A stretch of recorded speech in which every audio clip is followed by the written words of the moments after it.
So balik na po tayo. Ito po yung nasa harapan natin. Ayan, meron na naman tayo mga bagong custom card ngayong taon. Ayan. Jay-Z. New York na po siya. New York. Number 12. Ano kaya yan? So, New York na po siya. Ito po yung Black Edition. Aba, may tumitila ako ng alas 2 ng madali ng tanghali. Yan.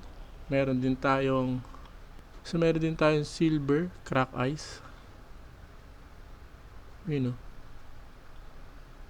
Yan. At eto purple holo. Yan yung ating tatlong bagong design ni Jay-Z. Yan, ito pa lang yung una sa napakaraming cards na darating. Alright.